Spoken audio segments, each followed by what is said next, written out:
Hi everyone, and welcome back to our Tales of Jesus, the rich man and Lazarus in Luke chapter 16. And we're exploring the characters of the rich man and of Lazarus and how God works in those situations. We looked a bit last time at how God has compassion and loves the poor. But I thought it'd be good also to try and look a little bit at the character of Lazarus. And you might say, if you now read the text, what are you talking about? There's nothing there. He just seems to be the one who is done to by the rich man and then by God, the rich man badly and God beautifully. But there is a bit more to it than that. When we see he is lying at the rich man's gate, we know that his neighbours and family think enough of him to bring him there. In other words, he is regarded in the community. Secondly, we find that the dogs are actually compassionate to him. Now, I, as you probably know, have had a fair bit of experience walking my dog around the area. And you get to know dogs. And dogs are very sensitive. And dogs know when someone needs help. They come and nestle up to you. They will lick you. They will have compassion on you. They know when someone is threatening to them and they will growl. Sometimes that threat's not obvious, and so they growl for a reason we don't understand. But nonetheless, when they know that someone needs help, they are a very compassionate animal. Lazarus, in short, was managing to relate to God's creatures, a bit like St. Francis, if you like. That was part of his character and part of his trust. And then Lazarus goes up to heaven.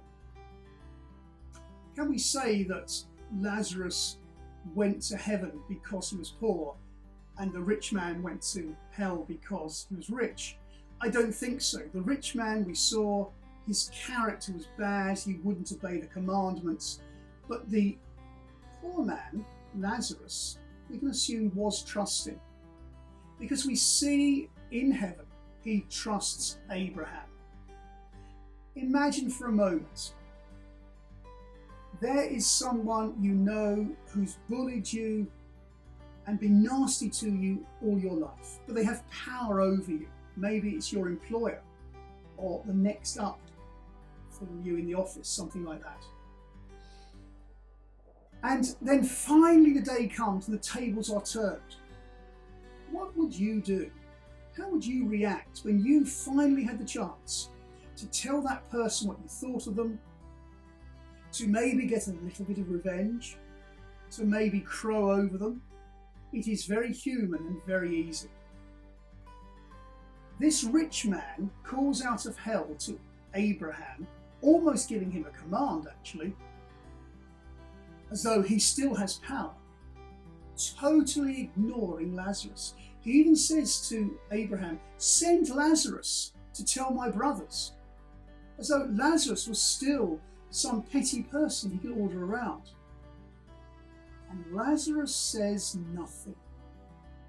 He is silent. And the silence of Lazarus speaks volumes, because you can see that he just trusts God.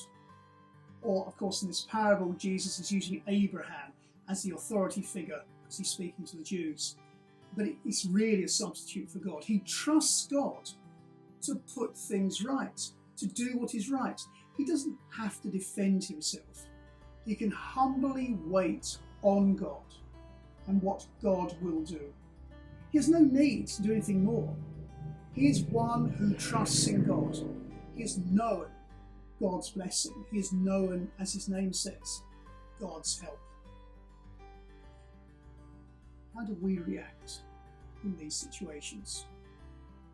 Are we disciplined enough not to get angry, not to want revenge, but to trust God, to put things right?